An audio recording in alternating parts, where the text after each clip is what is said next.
Hi, I'm Tom, coming to you from Cleveland, Ohio. Thank you for selecting this video. Today's video is the sourdough journey, beginner mistakes and tips. I made this video specifically for people who are beginners at making sourdough bread. There are all kinds of videos on the internet, and they're very good, that describe the making of the sourdough bread process, but many of these videos are brought to you by experts who've done this for so many years that they've forgotten all the mistakes and all the questions that beginners have. So the purpose of this video is to talk through the entire process end to end of baking sourdough bread and to really focus on what are the common mistakes that beginners make and what are many of the questions that beginners have. I'm a relatively new sourdough bread baker myself, so I wanted to make this video before I forget all the mistakes and questions that I had.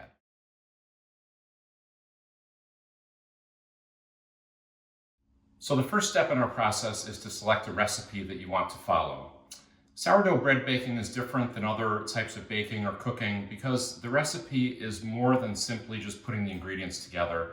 Each one of these sourdough recipes is a process where, based on the specific types of ingredients and the specific quantities of the ingredients, there's a specific process that goes with that combination of ingredients that you have to follow to make the recipe work. And this is the first and most common mistake that beginner sourdough bakers make, is what I call recipe improvisation.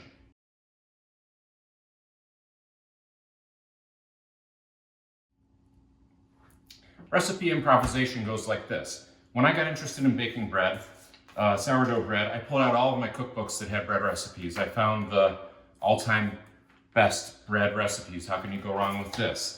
I found the Bread Revolution book buried in the back of my cabinet. I read through that. And then I found the Tartine bread book, and this is the one that I selected that we'll be going through today.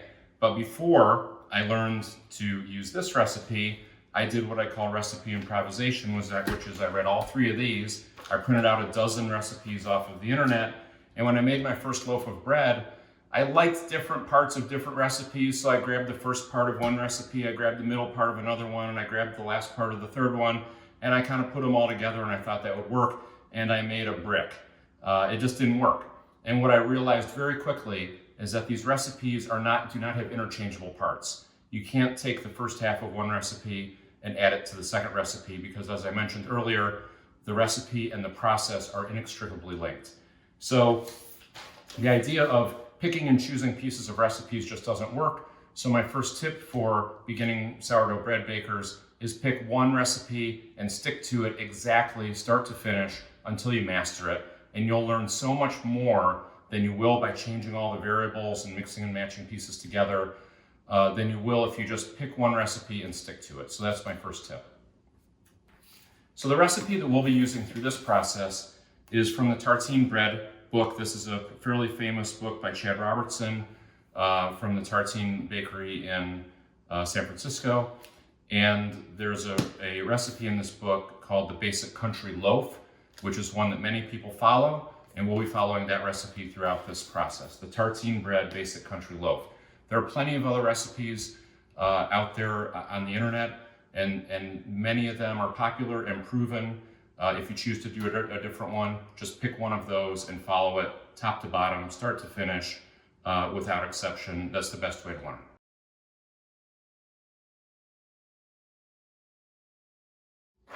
What I like to do each time I bake a loaf is I prepared a cheat sheet here that I use, and this just is a boiled down version of the steps in the book, and it has the key ingredients from the recipe and the quantities. It has the key steps in the process and the times.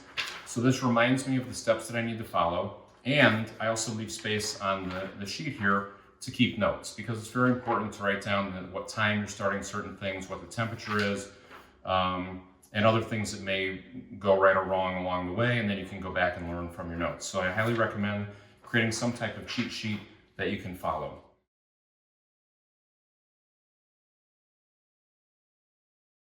As I mentioned, we'll be following the Tartine bread method, which includes the Basic Country Loaf recipe. That's the bread that we'll be making. This is basically a 3-day process, so let me give a quick overview of what we cover each day. On the evening of day 1, we'll do some preparatory materials, and then we'll build the leaven. The leaven then builds overnight through roughly a 12 to 14 hour process. On the morning of day 2, we'll essentially mix the dough. That starts with the Autolyse or Fermentolyse process, which takes roughly 40 minutes to an hour. We then add salt and begin the bulk fermentation, which is a 3 to 4 hour process, including the stretch and fold method, which we will go through in detail. After bulk fermentation is completed, we will do rough shaping of the loaves with a bench rest, which is roughly a 30 to 40 minute process. Then we'll do final shaping of the loaves for 10 to 15 minutes. And then the loaves go in the refrigerator for what we call an overnight cold retard or a cold proof, which is roughly a 12 to 14 hour process. On day 3, the morning of day 3, we preheat the oven for about an hour. We score and bake the loaves. That takes roughly 45 minutes to an hour. We let the loaves cool for 90 minutes, and then we eat them. That's the step-by-step process that we'll be covering throughout this video.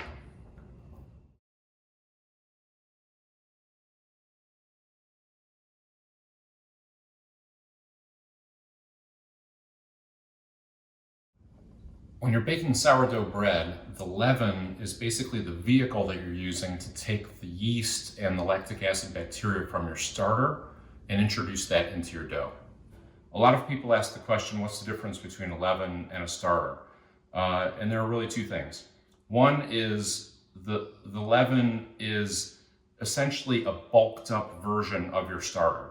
So many people maintain a fairly small quantity of starter. I maintain about 100 to 150 grams of starter. And for the leaven for this recipe, we need 400 grams. So we're basically going to take the starter, a small amount of starter, add more flour and water, give it a long time to let that bulk up. So it's basically increasing the quantity of your starter.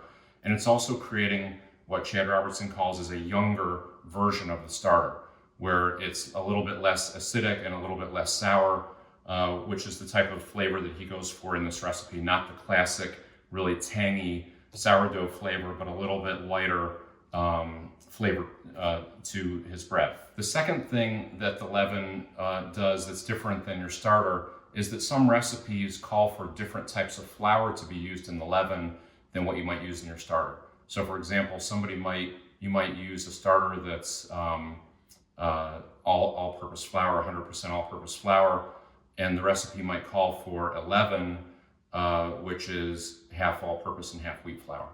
Or you might have a starter where you use rye flour in it, and then you might be making a loaf that's not a rye loaf. So even though your starter includes rye, your leaven would not include rye. So that's the difference between the starter and the leaven. One is just the quantity bulking up the starter, or the composition of the types of flour that are used in it.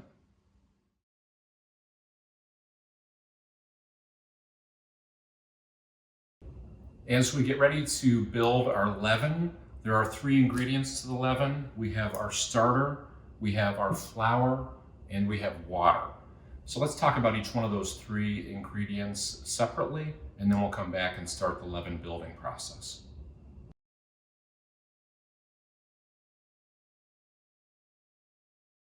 Let's talk a little bit about the starter. I keep my starter on top of the refrigerator where it's a few degrees warmer than room temperature, so let me grab my starter. I keep a thermometer up there with my starter. It was 77 degrees Fahrenheit on top of my refrigerator.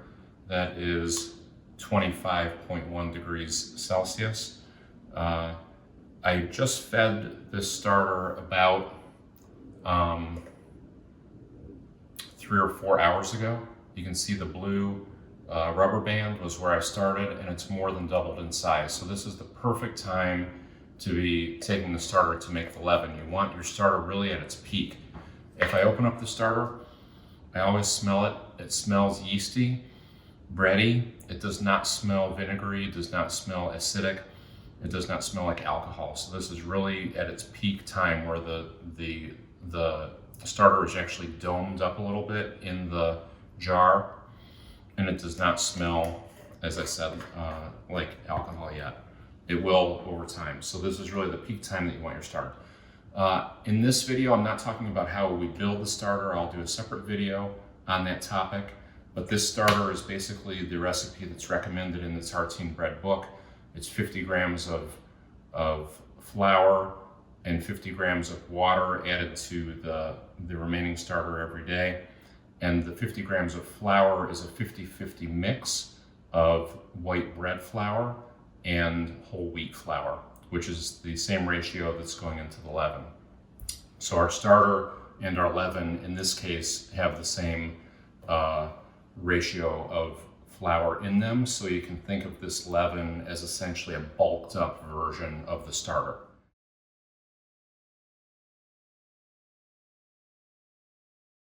We have our flour. As I mentioned, we're using the King Arthur unbleached organic bread flour, and we have King Arthur whole wheat organic flour. Those are the two types of flours that are recommended in the recipe. When a recipe calls for white flour, you have two options typically. You can use all-purpose white flour or bread flour, which is typically also known as white flour. Bread flour has a little bit higher protein content in it than all-purpose flour, and you'll typically get a better gluten structure by using bread flour instead of all-purpose flour. You don't want to substitute different flours than what's called for in the recipe, because that's where you can really get into trouble. Let's talk about that in a little bit more detail.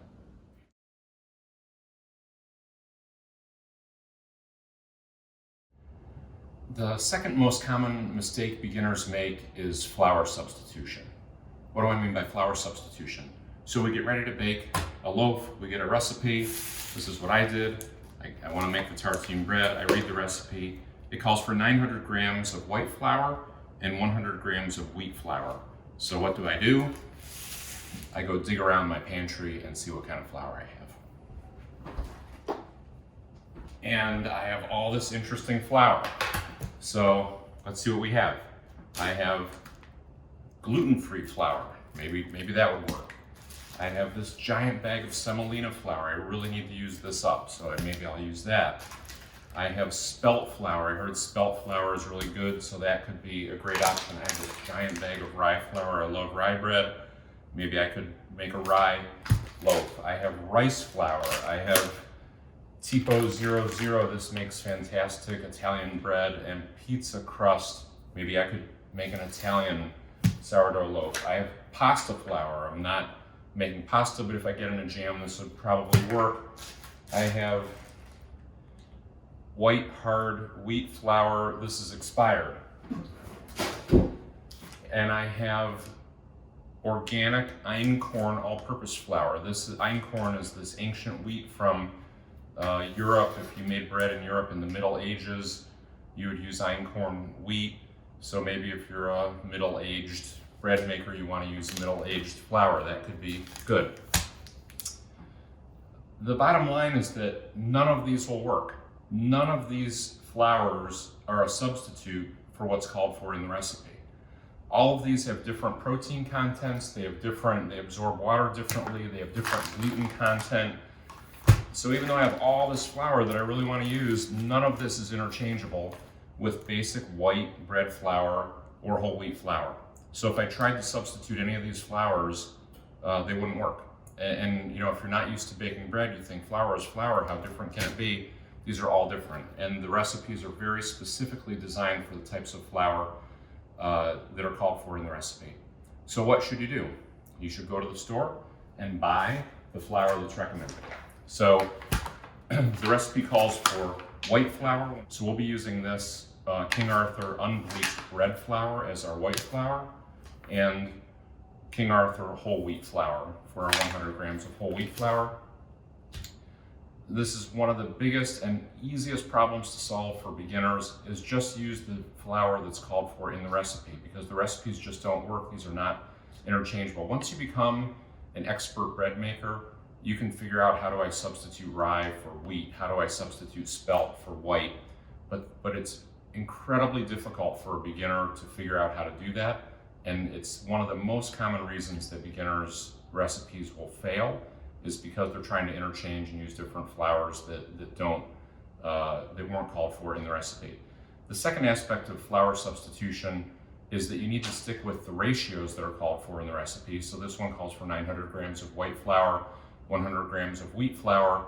And again, beginners will often say, I really love wheat bread, so maybe I'll just do 90% wheat flour and 10% white flour, and I'll make a wheat loaf. The recipe will fail. The ratios of the flours are just as important as the type of flours. So when you're deciding what flour to use, follow exactly what is called for in the recipe.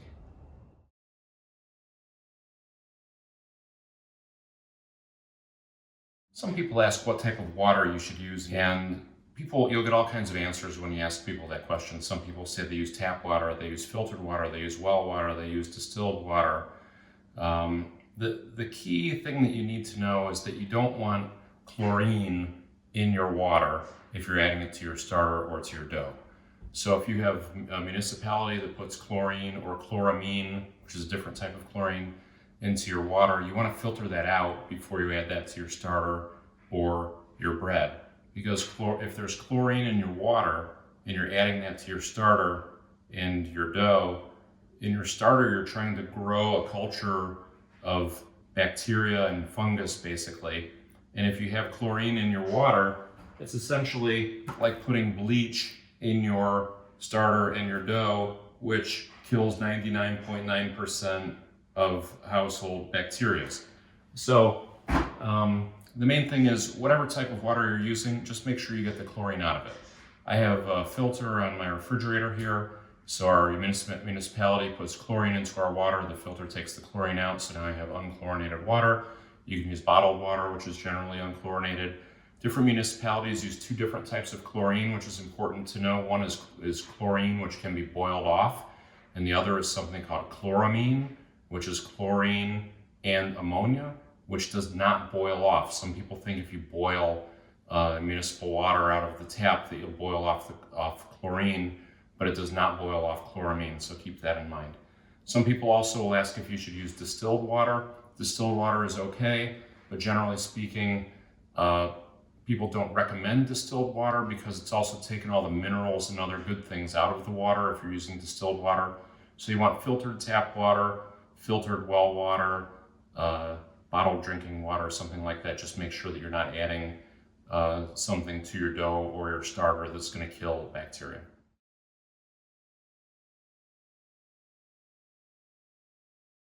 So for the leaven, we have three ingredients. We have the flour, the starter, and the water. So let's mix up the leaven recipe. So the ingredients for the leaven, it calls for 1 tablespoon of starter, and this is the only measurement in the recipe where we're not using the metric system, where it's not measured in grams. Everything else from this point forward will be measured in grams, but for some reason in the book it calls for a tablespoon, I think because it's basically saying it's an imprecise measurement. You can really ballpark how much of the starter you want to put into the leaven. But let's pause for a moment and talk about why it's important to measure things in grams rather than using volume-based metrics like cups and tablespoons and things of that nature.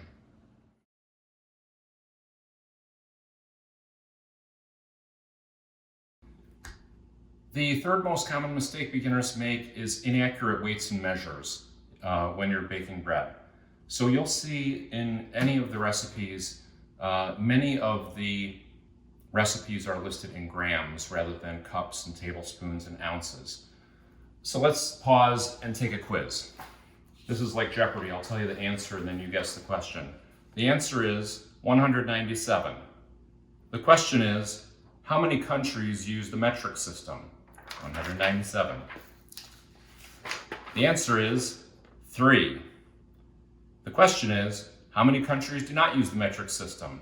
Myanmar, Liberia, and the United States of America. We don't want to be like the 3 countries that don't use the metric system when we're baking bread. We're going to be like the 197 countries that do. And we're going to weigh all of our ingredients in grams. And then you might say, but why do I have to weigh them in grams? I have cups and I can convert cups to grams, and it's, that's easier.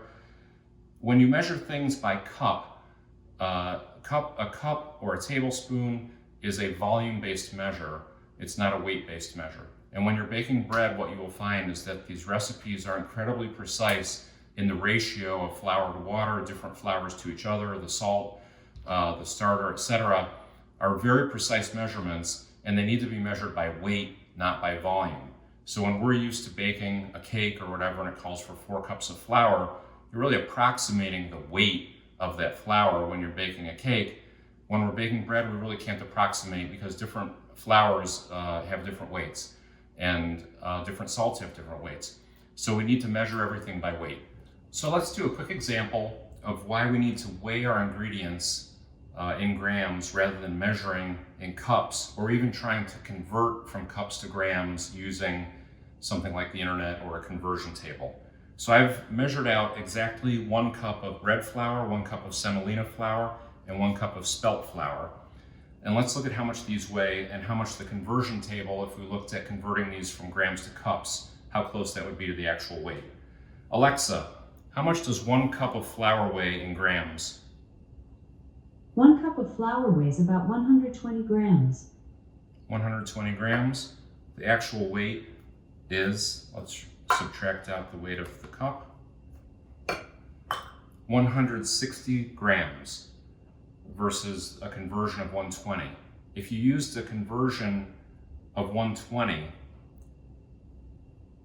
for your recipe and you measured out this flour, you would be overweighted with your flour by 34%. That recipe would fail. You would have a dense brick.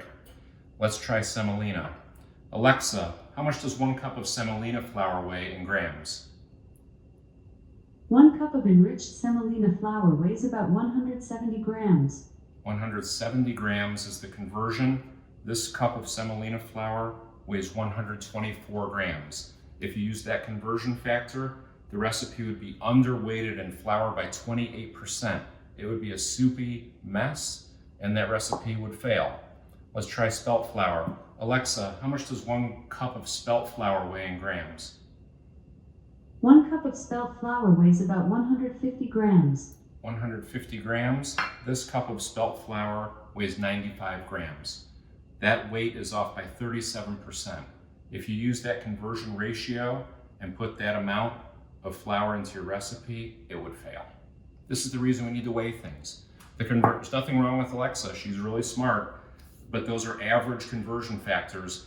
An actual bag of flour that's sitting on your counter has different density, different humidity, different water content, different brands of flour weigh different things. You have to weigh your ingredients because these are off by massive amounts, which would ruin your recipe. In 3 simple examples, I have a dozen other types of flour here. I could do this all day. So we need to weigh our ingredients in grams.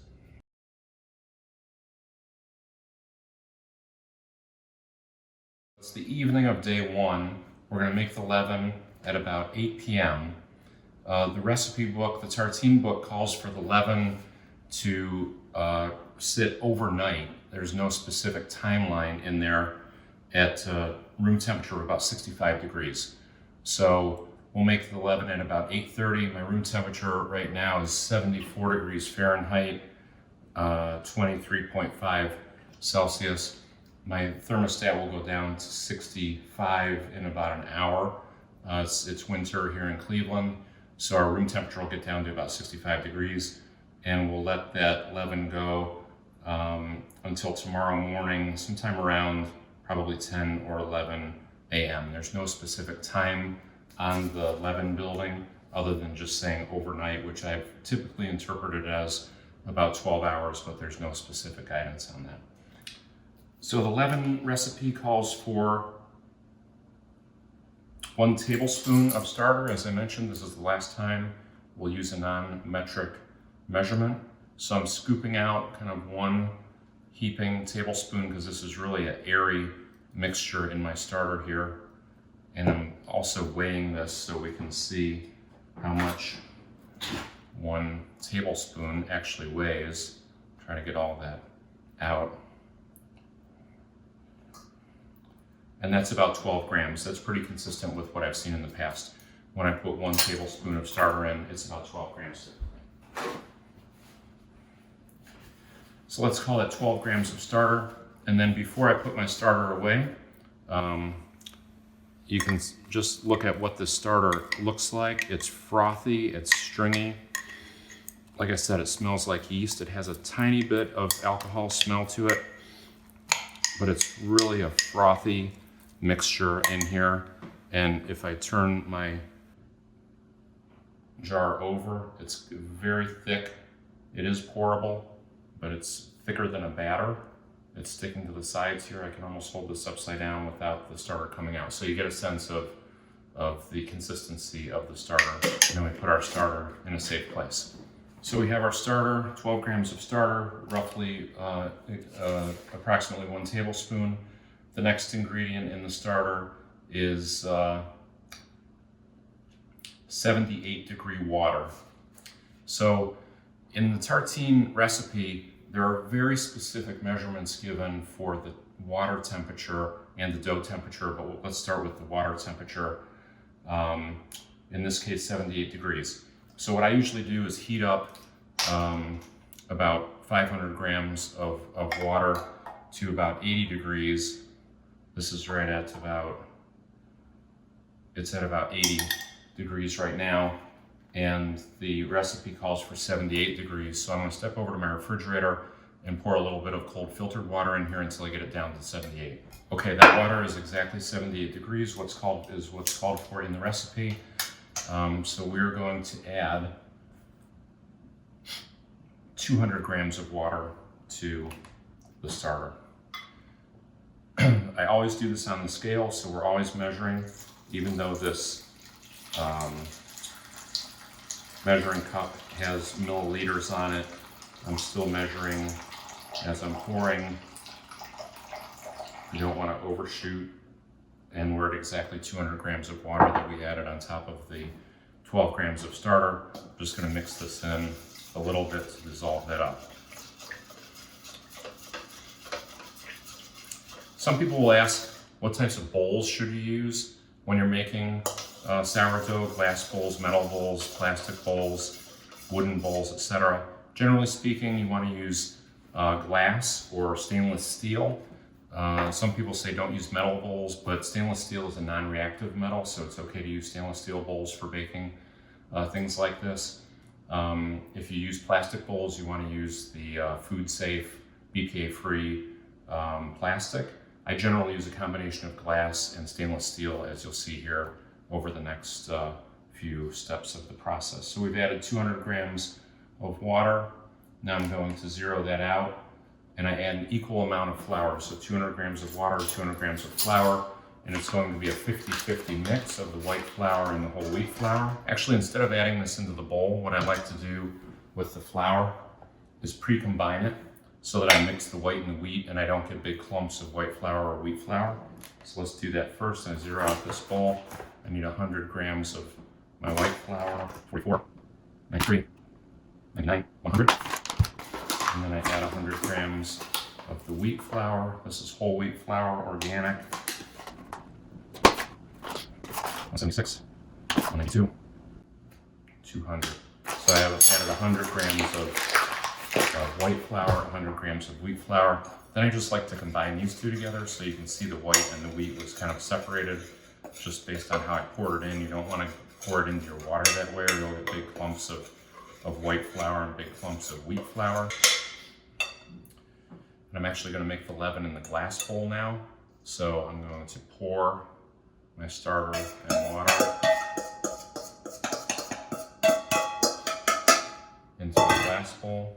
I'm going to mix this up, and this is the leaven. So this is really the workhorse of your sourdough. Everything that you really need to make the bread is in here. It's the yeast and lactic acid bacteria.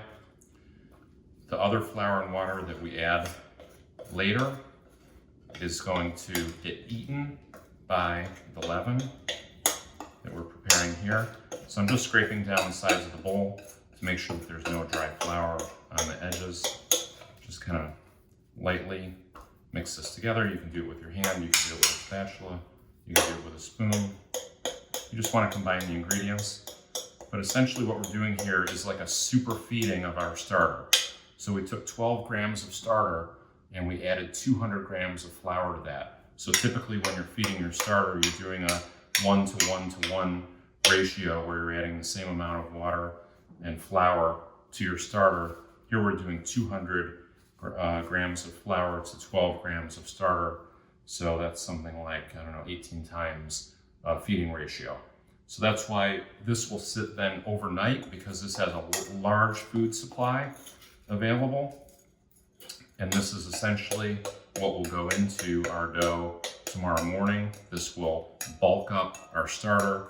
It gives the yeast and the lactic acid bacteria something to eat overnight, and they are going to be fully engorged on all this fresh water and flour in the leaven. So I'm going to cover this with a towel, leave it on the countertop overnight.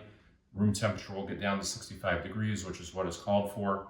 And then we'll see this grow in size a little bit tomorrow. In the recipe in the book, they suggest that you'll see this grow about 20 to 30% in size. It'll spread out a little bit. You're not going to see a huge growth in this like you would in your starter doubling, for example. This has a little bit different growth rate to it, and you'll just see a little bit of a size puffing up.